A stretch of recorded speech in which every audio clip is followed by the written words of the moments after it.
నేను ఏమనుకున్నాను, ఒక 1 లాక్ అట్లా ఏదైనా కొనేసి ఎక్కువ ఖర్చు పెట్టించద్దని కాదు కాదు, ఒక 1 లాక్ కూడా కాదు. మాకైతే ఏదైనా ఒక ఉంగరం లేకపోతే నాకు ముందే చెప్తారు, ఒక 10,000 ఏదైనా కొనుక్కు, నీ ఇష్టం ఏదైనా కొనుక్కువే అంటారు. నేను వెళ్ళి ఒక 10,000 నాకు ఒక డ్రెస్, ఒక 4 డ్రెస్ వచ్చి, నేను ఎక్కువ ఖర్చు పెట్టి బట్టలు తీసుకోను, నేను రోజు అదే వాడుతుంటాను.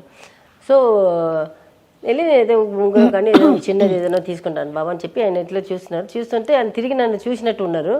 నా కళ్ళేమో దాని మీద ఉంది, అది రోడ్లో చూసినది దాని మీద ఉంది. బాగుందన్నాడు, చూపుంది బాబా అన్నాను. అది ప్యాక్ చేయరన్నాను. ఎంత అన్నాడు, ఇంతమంది చెప్పాడు. బాబా ఇంత కావాలా బాబా అన్నాను. నడు చూసుకో అన్నారు. అది చూసారా, ఆయన పక్కన ఒకటి నచ్చింది, నేను అది చూసాను, అది బాగానే ఉన్నింది. ఇది కూడా తీసుకువే అన్నారు. వద్దు బాబు ఇప్పుడు వద్దు బాబు, ఎందుకు బాబా అన్నాను. అది దోనో ప్యాకరు గాడి మీరకు అన్నారు. 2 ప్యాక్ చేసి వచ్చేసాము. అది నేను ఏదొచ్చినా ఉధృతితో వస్తుంది, చూపట్లేదు. లేదు ఆయనకి నేనంటే పిచ్చి ప్రేమ. నాకు ఒంట్లో బాగాలేకపోతే కూడా ఆయనకి చెప్పను, ఎంత ఫీవర్ ఉన్నా సరే, ఎంత బాడీ పెయిన్ వచ్చినా సరే, అసలు ఏమీ చెప్పను ఆయనకి. బాబా నాకు ఒంట్లో పడితే ఎప్పుడు ఏ రోజు చెప్పలేదు ఆయనకి, చెప్పను. ఆయన నాకు వస్తే తట్టుకోలేరు.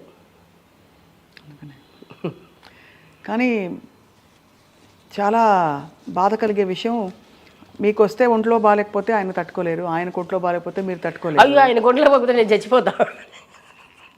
ఎంత కాదు అక్కడ కాళ్ళు నొక్కేది, తల నొక్కేది అన్నీ నేనే, కాళ్ళు నొక్కేది అన్నీ నేనే చేస్తాను. అరుస్తుంటారు చూడండి, ఒక తల నొప్పికే కింద దాకా వస్తుంది సౌండ్. అయ్యో అమ్మా అంత సౌండ్. ఆయన వాయిస్ ఎట్లా ఉంటుంది, మొత్తం ఉన్న డాక్టర్స్ అన్నీ ఆయన బెడ్రూమ్లో ఉంటారు. ఒక 20-30 డాక్టర్స్ ఉంటారు. నేను ఫస్ట్ ఫోన్ వచ్చి వాళ్ళ ఇంటికే చేస్తాను. ఆయనకి ఏది వచ్చినా వెంటనే అక్కడ ఆయనకి చిన్నప్పుడు తెలిసిన డాక్టర్స్ ఉంటారు, అక్కడ నుంచి వచ్చేస్తారు. తర్వాత పర్సనల్ బాగా వచ్చేస్తున్నారు డాక్టర్స్, ఇక్కడ ఉన్న డాక్టర్స్ అన్నీ చూస్తుంటాను. మొత్తం అందరు ఆ డాక్టర్స్ ఏం వచ్చినవాడు ఒకటే వస్తారా, ఆయన ఒక 10 డాక్టర్స్. ఆయన ఎందుకు అరుస్తున్నారని తెలియదు కదా, వాళ్ళందరు డాక్టర్స్ ఒక 20-30 డాక్టర్లు సాయంకాలం దాకా ఉంటారు. చూసి అందరూ కూర్చొని కథలు మాట్లాడుకొని నవ్వుకొని అట్లా ఉంటారు. మీరు చాలా సఫర్ అయి ఉంటారు కదా సార్కి బాగాలేనప్పుడు, ఒంట్లో బాగాలేనప్పుడు. ఇదే అది అది అది అది వేరే అమ్మో, అది తలుచుకుంటేనే చచ్చిపోతాను నేను. మెయిన్ నాకు అది వచ్చినప్పటికి ఆయనకి ఫుడ్ ఒకటి పోయింది. ఆయనకి రోజు కంపల్సరీ నాన్ వెజ్ ఉండాలి, ఎంతైనా సరే. అది ఉప్పు లేకుండా పప్పు, వెజిటేబుల్స్, బతుకులాడుతారు నన్ను. తర్వాత ఆయనకి షుగర్ కూడా ఉండింది. సో అరటిపండు లేకుంటే పెరుగన్నం తినరు ఆయన లైఫ్లో. నాకు పెళ్ళి అయినప్పుడు అయినప్పటి నుంచి ఉంటే కూడా అరటిపండు, అది దాన్ని ఏమంటారు తెలుగులో, ఎల్లో కలర్లో ఉంటుంది, చక్కెరకేళి. అది ఎక్కడైనా నెతికి తీసుకున్నది. ఆ పెరుగులో, అది ఆ పెరుగన్నంలో అది కలుపుకొని తింటారు. నాకైతే ఒక్కలా ఉంటుంది, అది కంపల్సరీ కావాలి. మామిడి పండు బాగా ఇష్టం, సీతాఫలం బాగా ఇష్టం. ఆయన డాక్టర్ వచ్చి చెప్పేశారు ఇవ్వకూడదని. No fruits, no sweets, sugar వల్ల. షుగర్ కంట్రోల్కు అంటే ఇంకా అంత పోలే. ఇంకా వాళ్ళ ఇంట్లో అందరికీ ఉంది ఇది, మా సైడ్లో ఎవరు లేదు, వాళ్ళ ఇంట్లో అందరికీ ఉంది. సో దానికి భయంగా మనం చెప్తే ఆయన కోపం వస్తుంది. దానికి కూడా కోపడుతుంటారు. డైనింగ్ ఎక్కడ ఉన్నా ఇంటికి వచ్చి దగ్గర ఎక్కడ ఉన్నా ఇంటికి వచ్చి భోజనం చేస్తారు. ఒక 25 కిలోమీటర్స్ అవే అంటే రారు, అక్కడే క్యారేజ్ తీసుకుని వెళ్తా, లేకపోతే క్యారేజ్ పంపిస్తాను. అది కోపం వస్తుంది ఆయనకి. ఆ చక్కెరకేళి సీజన్లో వచ్చేది కదా, మామిడి పండు సీజన్లో వచ్చేది, సీతాఫలం ఒక సీజన్లో వచ్చేది. అది కంపల్సరీ తినాలి ఆయనకి. మళ్ళీ డాక్టర్కి ఫోన్ చేస్తాను నేను అడిగి, అంటే పెట్టాలా లేదా అని. పెట్టాలి, మరి అడగాలి కదా. బట్ అది ఎంతకాలం ఆయన హెల్త్ కండిషన్ అలా కంటిన్యూ? లేదు బాగానే ఉన్నారు. అది మధ్యలో అది కూడా జాండీస్ వచ్చినప్పుడు కూడా చెట్టు మంది తీసుకున్నారు. నాకు యాక్చువల్లీ నిజంగానే నేను చాలా ఇంటర్వ్యూలు చెప్పాను, నాకే ఎక్కువ వచ్చింది జాండీస్. నేను క్యూర్ అయిపోయాను. ఈయన షూటింగ్లో వెళ్ళి అక్కడ నాన్ వెజ్ తినేశారు సార్. సో దాంతో తట్టుకోలేకపోయింది లివర్. అక్కడ వస్తున్న వాళ్ళు ఎందుకు, దగ్గర ఉన్న వాళ్ళు పేరు చెప్పలేను, వాళ్ళు కావాల్సిన వాళ్ళే మొత్తం నాకు చెప్పాలి కదా. అంటే నేను వచ్చి కూర్చుంటాను కదా, నేను ఇక్కడ ఉండేదాకా నేను ఇక్కడ ఉప్పు లేకుండా, ఇది లేకుండా, నూనె లేకుండా అది చేసి తీసుకెళ్ళి దగ్గర తినేదాకా అక్కడ ఉండి ఉంటాను. తర్వాత ప్రొడక్షన్ మేనేజర్ దగ్గర చెప్పి పెడతాను నేను, ఆయనకి క్యారేజ్ వెళ్ళకూడదు. అని చెప్పి పెట్టేసి వచ్చేదాన్ని. అందరు భయపెడతారు. బాబాకి వచ్చి పర్సనల్ ఇదే ఉంటాడు. అతనికి రమణన్నకే చెప్తాను, రమణన్న వస్తే నాకు చెప్పండి, లేకపోతే వస్తే బూతులు తిడతానని చెప్పే పెడతాను. అందరూ భయపడతారు. నాకు తెలియకుండా ఈ ఫ్రెండ్స్ వస్తున్నారు చూడండి, ఫ్రెండ్స్ వాళ్ళు వీళ్ళు ఉంటారు కదా, వాళ్ళు తీసుకొచ్చి పెట్టేయడం. అసలు వాళ్ళకి తెలియదా లేకపోతే తెలిసే చేశారు. లాస్ట్లో ఇంకా బాగా కావాల్సిన వాళ్ళకి వాళ్ళు తాగడం కూడా ఇది చేసేసారు. నేను పట్టేశాను. అప్పటికి డ్రింక్ మానేశారా? మానేశారు, ఫుల్ మానేశారు. మానేసి నాన్ వెజ్ ఇవ్వడం పోతే పాటు లొకేషన్లు ఇచ్చేసినట్టున్నారు. ఇది ప్యాకప్ అవుతుంది కదా, మనమేమో దగ్గరికి పోము. దగ్గర కొట్టి ఇద్దరు పిల్లలు మధ్యలో పడుకుంటారు, ఆయన అక్కడ పడుకుంటారు, నేను ఇక్కడ పడుకుంటాను. వీళ్ళు వచ్చిన వాళ్ళు వెళ్ళడానికి మీకు రాత్రి 12:30 అక్కడ 1 అవుతుంది. వాళ్ళు వచ్చిన వాళ్ళు తాగుతారు, చాలామంది వస్తున్నారు కదా, వాళ్ళందరూ తాగుతుంటారు. బాబాకి వచ్చి ఏదైనా ఇంట్లో జ్యూస్ చేసేస్తే నాకు తాగుతారు. అలాంటిది అది కూడా ఇవ్వడం మొదలుపెట్టేశారు. అది లాస్ట్ నేను పట్టేసుకున్నాను. నేను తెలియక బాబాకు లాస్ట్ మినిట్లో డే అండ్ నైట్ చేయడం. 2 o'clock వస్తారు, అప్పుడు వెళ్ళి ఏం మాట్లాడతాం ఆయనతోటి.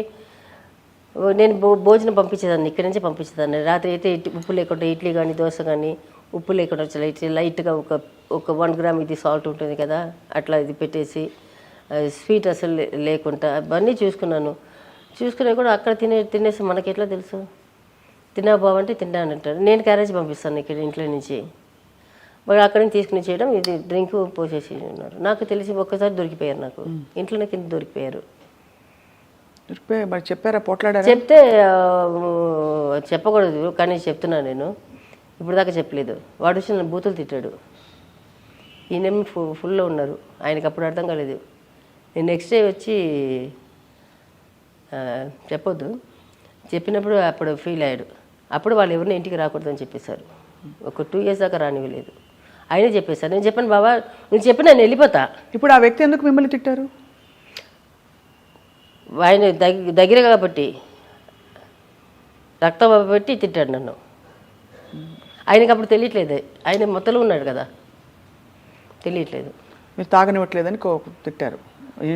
ఆయన తిట్టింది కూడా ఆయనకు అర్థం కావట్లేదు. నెక్స్ట్ నేను చెప్పాను ఇట్లా అని, వెంటనే ఫోన్ చేసి చెప్పాను, మా ఇంటికి మీరు అక్కడి నుంచి ఎవరు రావద్దు, నాతోటి లొకేషన్కి రావద్దు, ఎవరు మాట్లాడకూడదు అని చెప్పేశారు. అసలు చాలా స్ట్రెస్ పడ్డారు తల్లి మీరు.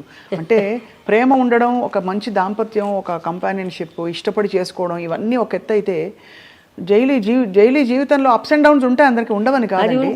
బట్ ఇవి పడుతూ ఉండడం, కాన్స్టెంట్గా వరి అవ్వడం ఒక మనిషి గురించి ఎక్కువగా. అదే నేను చెప్తా, ఆయన విన్నారు. అది ఆయన నేను చెప్తే విలువ ఇచ్చారు కదా. ఇచ్చారు. బట్ అక్కడ నుంచి ఇంకా డిటీరియరేట్ అయిందా, కండిషన్ అయింది? హెల్త్ అప్పుడు తర్వాత వదిలేసారు. లేదు ఒక్కసారిగా హెల్త్ ఎలా బెడ్స్ కొట్టేసింది శాంతి గారు? అది రాంగ్ ఇంజెక్షన్, నేను చెప్తున్నాను కదా. ఇంకా కూడా అంటే అది రాంగ్ ఇంజెక్షన్. ఎందుకంటే మేము అక్కడ వెళ్ళినప్పుడు కూడా ఆయన దానికి ముందు హాస్పిటల్ నుంచి వచ్చారు. అప్పుడు జాండీస్ ఉంది ఆయనకి. ఉల్లి సెకండ్ టైం అనుకోండి, second time third time admit అయింది ముంబైలో కదా. ఇక్కడ హాస్పిటల్, దానికి ముందు ఇక్కడ హాస్పిటల్ కిమ్స్లో అడ్మిట్ అయ్యారు. అవును. వచ్చిన తర్వాత ఇక్కడ షూటింగ్ చేశారు. షూటింగ్ చేసిన తర్వాత ప్రభుత్వ షూటింగ్ ఉండింది, ఒక్కరోజు ఉండింది. అంటే బాబాకి జాండీస్ లేదు, కానీ అదే ఫుడ్ మెయింటైన్ చేయమని చెప్పారు. 6 months మీకు నూనె లేదు, ఉప్పు లేదు, షుగర్ కంట్రోల్గా ఉండాలి, బట్టి ఇది లేదు, అదే ఫుడ్. మీకు అందరికి తెలిసి ఉంటుంది, షుగర్ ఉందానికి అసలు ఎప్పుడు ముట్టుకోకూడదు. తర్వాత ఇది జాండీస్ అంటే మీరు అది పూర్తిగా క్యూర్ అయిన తర్వాత కూడా ఒక 6 months దాకా మనం మళ్ళీ ఒక నాన్ వెజ్ తినడం కానీ ఇది తినడం కానీ, చేప ఒక్కటి వితౌట్ ఆయిల్ తినమని చెప్తారు జాండీస్కి. ఇది మాత్రం ఈయన పచ్చల మందు అంటారు కదా, అంటే మందు, అది తాగుతున్నారు. అది కూడా అతను కూడా చెప్పేశారు, వద్దు సార్ మీకు మంచిగా అయిపోయింది, కానీ ఇది మాత్రం ముట్టుకోద్దు, నాన్ వెజ్ మాత్రం ముట్టుకోద్దు అని చెప్పారు. మేము బాంబే వెళ్ళి ఫస్ట్ డే షూటింగ్ వెళ్ళారు, మంచిగానే వచ్చారు కదా. వచ్చారు, తర్వాత మళ్ళీ ఒక్కసారి రాంగ్ ఇంజెక్షన్ పడింది. అది మొత్తం దానికి ముందు ప్రభుత్వం వచ్చి చేసి వచ్చాము. ఒక అయిపోయింది. వాడు చూడండి, వాడు బాబా ఇదే ఏమో వాడు ఫోన్ చేసి ఒక్కరోజు అడిగాడు. అప్పుడు బాబా బిజీగా ఉన్నారు, షూటింగ్లో ఉన్నారు. మరి అది కొని సాటర్డే అనుకుంటాను బాబా పోయింది.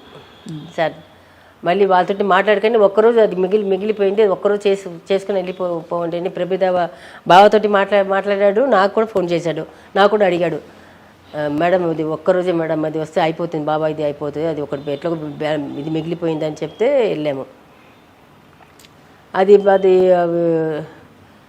ఇది దోమలు మస్కిటో బైట్స్ వల్ల జ్వరం వచ్చేసింది ఆయనకి. ఆ జ్వరంకి ఇంజెక్షన్ వేసింది, రాంగ్ ఇంజెక్షన్ వేసేసాడు. ఇంకా జాండీస్ కూడా కాదు ఇంజెక్షన్, అది జ్వరంకి ఇచ్చింది రాంగ్. High fever ఉండిందంట.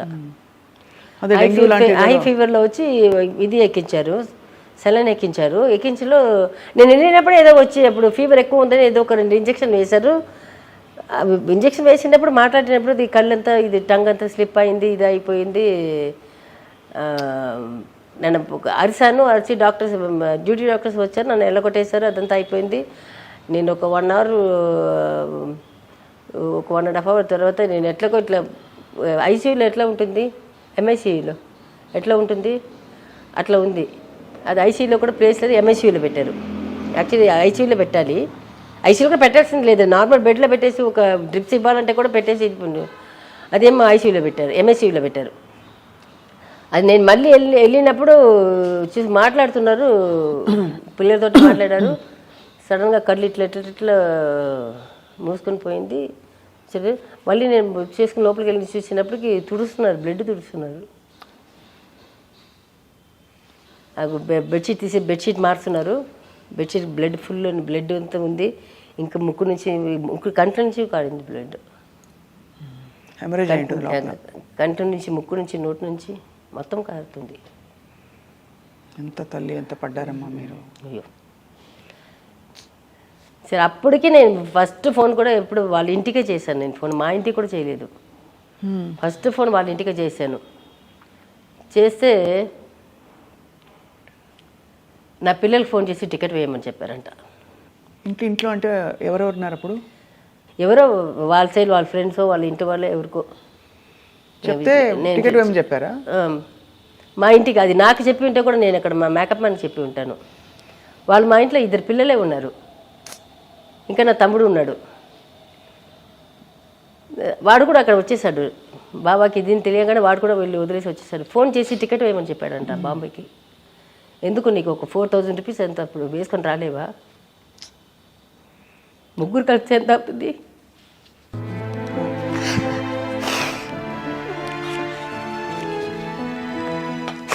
నేను భయంకి ఆయనకి ఫోన్ చేసి చెప్తున్నాను, అన్న ఇట్లా అయిపోయిందని నాకు భయం అవుతుంది, మీరు రండి అని. వాళ్ళు ఇక్కడ ఫోన్ చేసి టికెట్ వేయమని చెప్పారంట. పిల్లల దగ్గర నేను యాక్చువల్ మండేకి వెళ్ళాను. నేను ఎప్పుడు వెళ్తే పిల్లల దగ్గర డబ్బులు ఇచ్చేసి వెళ్తాను, 10,000 అట్లా ఇస్తాను. వాళ్ళు ఏంటి వాళ్ళు అది ఇది కొనుక్కొని తినడం ఉంటారు కదా. ఇప్పుడు ఒక్క పిల్లలే ఉంటారు, చాలామంది ఫ్రెండ్స్ అందరూ వస్తారు కదా, వాళ్ళు పిజ్జాలు బర్గర్లు వాళ్ళది ఇది హై ఉంది కదా, వాళ్ళు ఖర్చు పెట్టేసి ఉన్నారు, వాళ్ళ దగ్గర డబ్బులు లేదు. మళ్ళీ వాళ్ళు వచ్చినప్పటికీ పోయారు, బాబా పోయారు. అందుకే మనుషులను ఎవరు నమ్మట్లేదు నేను. ఇప్పుడు ఒంటరి అయిపోయారా? ఫ్రెండ్స్ ఉన్నారా శాంతి గారు మీకు? ఇప్పుడు ఈ మధ్యలో సీఎం అని చెప్పాను కదా, అంతే, అసలు ఎవరితోటి లేదు నాకు. నార్మల్గా ఫ్రెండ్స్ లేదు. వెళ్తే బాబా వాళ్ళ సైడ్ వాళ్ళ ఇంటికి వెళ్తాను, అది కూడా ఇప్పుడు ఒకసారి బాబా ఎక్కువ ఫోర్స్ చేస్తే వెళ్తాను. ఎక్కడ ఉంటారు వాళ్ళందరూ? బాలనగర్లో ఉంటారు, బాలనగర్లో. ఇదే హైదరాబాదే?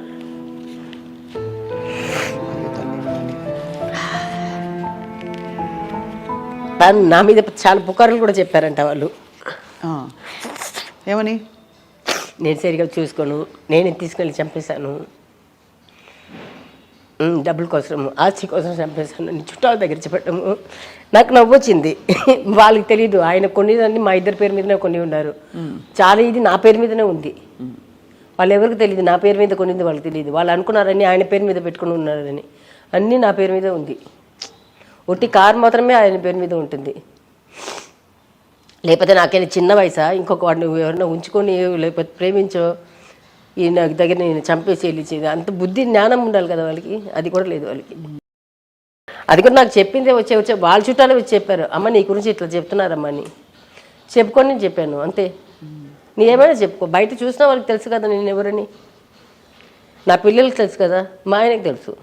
అంతే, బయట ఏదైనా మాట్లాడుకొని నేను అస్సలు పట్టించలేదు. మొన్న వాళ్ళ సైడ్ నుంచి మొన్న ఎవరో వచ్చారు ఆఫ్టర్ 7 years. ఇప్పుడు మీ రిలేటివ్స్ ఎక్కడ ఉన్నారు శాంతి గారు? చూసుకుంటారా? చెన్నైలో అప్పుడప్పుడు వచ్చి కనిపెట్టుకుని ఉంటారా? ఎందుకంటే మీరు అబ్బాయిలు ఇద్దరు చెట్టంత కొడుకులు అయ్యారు, సినిమాలోకి లాంచ్ అవ్వడానికి రెడీ అవుతున్నారు. నా తమ్ముడు అప్పుడు బావ పోయిన తర్వాత వాడే ఉన్నాడు, చూసుకున్నారు. ఉన్నాడు, కానీ వాడు చనిపోయాడు. 3 years అయింది. వాడికి వచ్చి క్యాన్సర్, థ్రోట్ క్యాన్సర్. వాడు అప్పటికి థ్రోట్ క్యాన్సర్లో కూడా వచ్చి నా దగ్గర ఉన్నాడు. వాడు చనిపోతున్నాడు అంటే 15 days ముందు నా దగ్గర నుంచి వెళ్ళాడు, వీళ్ళు 15 daysలో చనిపోయాడు. ఇంకొక కజిన్ బ్రదర్ కూడా ప్రసన్న అని చెప్పి, ఇంకో అరుణ్, ప్రసన్న, వాళ్ళిద్దరు నాతో ఉండింది. ఆ ప్రసన్న కూడా మా స్కూల్ ఫ్రెండ్, నాకంటే 2 years జూనియర్ వాడు, మా తమ్ముడు. ఇది వీడు చేసి వాడు ఒక ఇద్దరు 15 days గ్యాప్లో 10-15 days గ్యాప్లో ఒకవాడు షుగర్లో చచ్చిపోయాడు, ఒకవాడు జాండీస్లో చచ్చిపోయాడు. వాళ్ళు పోయిన తర్వాత ఇంకా ఇట్లా అయిపోయాను, ఎవరు లేదు, అటు నుంచి ఎవరు లేదు, ఇటు నుంచి కర్మబంధాలు అంటారు కదా ఇవి అని. నేను కొంచెం ఇదిగా బట్టి బబ్బుకి, పెద్దవాడికి శశాంక్కి నేర్పించాడు. వాడు అప్పుడే ఉండేటప్పుడే వాడికి నా తమ్ముళ్ళు ఇద్దరు ఏం చేశారు, ప్రసన్న అరుణ్ ఇద్దరు, వాళ్ళకి వచ్చి అమ్మ మనకి ఇంత డబ్బు వస్తుంది, మన దీంట్లోపలే ఖర్చు పెట్టుకోవాలి, మనకి ఇక్కడెక్కడ ఇది ఉంది, చెన్నైలో ఇది ఉంది, అమ్మ చేసిన ప్రాపర్టీస్ ఇది ఉంది, ఇక్కడ ఉన్న ప్రాపర్టీస్ ఇది ఉంది, ఇది పెట్టుకొని మీరు చేసుకోవాలి అన్నీ చెప్పి వాళ్ళు ఒక 1.5 year వీళ్ళకి ట్రైనింగ్ ఇచ్చాడు. అందుకే వాళ్ళిద్దరు పోవంగానే పెద్దవాడు తీసేసుకున్నాడు. He's taking charge. వాడికి ఏదైనా ఉంటే కూడా, వాడికి ఇప్పటికి ఇంత నేర్పించినా కూడా వాడికి వచ్చి దాని విలువ తెలియదు. వాడికి 1000 రూపాయలు ఒకటే, 1,00,000 అయినా ఒకటే. అంతే. ఇంకా ఇప్పుడు అలవాటు పడుతున్నాడు ఇప్పుడు, ఎందుకంటే మొత్తం వాడి చేతికి ఇచ్చేసాను. మొన్న కూడా కోపం మీద వచ్చి, అమ్మ అన్నీ నీ పేరు షిఫ్ట్ చేశాను, నువ్వే చూసుకున్నాను. నేను ఎట్లా చూసుకుంటాను, నాకు దీనికి ఎంత వేయాలి, దానికి ఎంత వేయాలి కూడా తెలియదు. వాడు ఇప్పుడు మొత్తం ఇది మొత్తం కరెంట్ బిల్లు నుంచి మొత్తం వాడే, ఏదైనా రిపేర్ అయినా ఏదైనా చెడి వాడే చేసుకుంటున్నాడు. ఇప్పుడు మా పొలంకిలో కొంచెం పని చేపిస్తున్నాను, నానకరామ్ కూడా అవతల చిన్న తోటని కూరగాయలన్నీ వేస్తున్నాను. సరే, దాన్ని కూడా వాడి వారానికి ఒక 2 సార్లు తీసుకెళ్ళి అక్కడ చూపిస్తాను. ఇది మన చెట్టు, ఇది మనది, ఇది వస్తుంది, ఇది ఇక్కడ చేస్తాము. బాబాకి అక్కడ ఇల్లు కట్టుకుని వెళ్ళిపోవాలని చాలా పెద్ద కోరిక ఆయనకి. అక్కడ పొలం దగ్గర ఎప్పుడు అక్కడే కూర్చొని ఆ చెట్టు కింద కూర్చొని తాగుతారు ఆయన. అక్కడ షెడ్, పెద్ద షెడ్ వేసాము, పిల్లలు డాన్సింగ్ ఫ్లోర్ అలాగా చేశారు అది. అక్కడ ఫుల్ మైక్ సిస్టమ్ అన్నీ పెట్టేసి పిల్లలందరూ, వీళ్ళ ఫ్రెండ్స్ వాళ్ళ ఫ్రెండ్స్ అందరూ వస్తారు, బావ సైడ్ నుంచి కూడా వస్తారు, మొత్తం అందరు పిల్లలు వేసి డాన్స్ చేయడము అవన్నీ చేస్తుంటారు. సో అది కోరిక ఆయనకి. అది వచ్చి ఇప్పుడు అది మొత్తం షెడ్ అంతా లేచిపోయింది. మొన్న అన్నీ లెవెల్ చేసేసి ఒక ప్రాపర్టీ ఒకటి అమ్మాను. ఎందుకు ప్రాపర్టీ ఒకటి అమ్మాను, అవన్నీ ఇది చేసి అన్నీ రెడీ చేస్తున్నాను. తర్వాత ఇక్కడ వచ్చి ఇది వచ్చి ఇప్పుడు బయటికి వెళ్ళాలంటే, లోపలికి రావాలంటే 1/2 hour to 45 minutes పెడుతుంది. మీరు ఇప్పుడు వెళ్ళినప్పుడు మీకు తెలుస్తుంది అది. అవును, అంటే రోడ్డు మీదకి రావడానికి ట్రాఫిక్ వస్తుంది. ట్రాఫిక్ మా ఇంటి లోపలికి ఎక్కడానికే, నేను ఎక్కడానికే చెప్తాను, ఎక్కడానికి దిగడానికి. సో అందుకని అక్కడ చిన్నదా మా ముగ్గురు తగినట్టు ఒక చిన్న ఇది కట్టుకుని అక్కడ వెళ్ళిపోతామని డిసైడ్ చేసుకున్నాము.